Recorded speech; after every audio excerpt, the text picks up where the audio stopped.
Assalamualaikum warahmatullahi wabarakatuh. Bagaimana kabarnya anak-anak?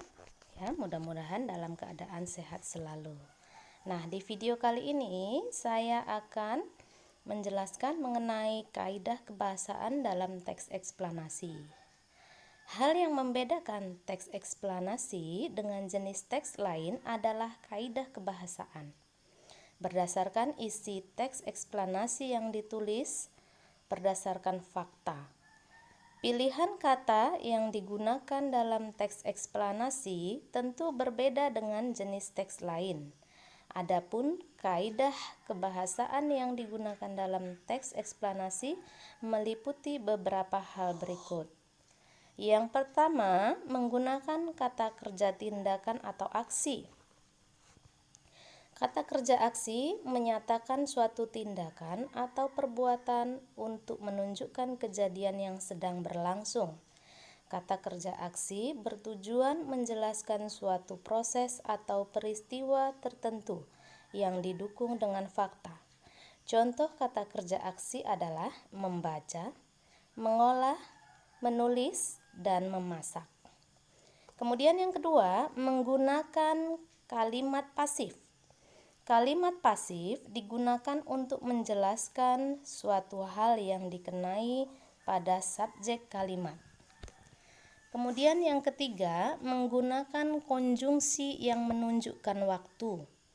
Untuk menjelaskan suatu proses atau peristiwa dalam teks eksplanasi dipergunakan konjungsi yang menunjukkan waktu untuk memperjelas kronologis peristiwa tersebut.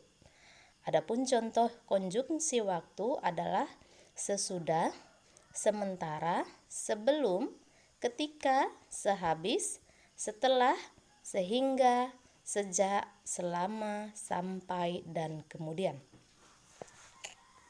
Yang keempat yaitu menggunakan konjungsi sebab akibat. Konjungsi sebab akibat berfungsi menghubungkan klausa, kalimat, dan paragraf yang memiliki hubungan sebab akibat, seperti karena itu, sebab, disebabkan, sebab itu, dan akibatnya. Kemudian yang kelima yaitu menggunakan kata nomina umum dan abstrak.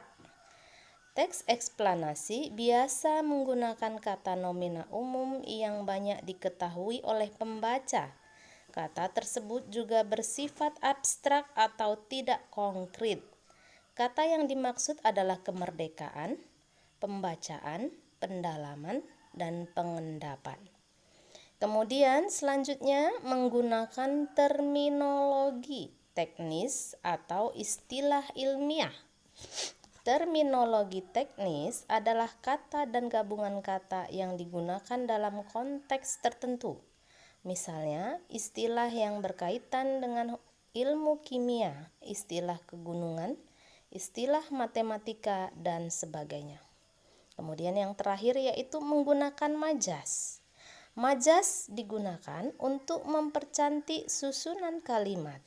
Tujuan menggunakan majas adalah memperoleh efek tertentu agar tercipta sebuah kesan imajinatif bagi pembaca. Namun, penggunaan majas dalam teks eksplanasi bersifat manasuka. Artinya, boleh ada, boleh juga tidak. Nah, demikianlah penjelasan mengenai kaidah kebahasaan dalam teks eksplanasi. Semoga bermanfaat. Assalamualaikum warahmatullahi wabarakatuh.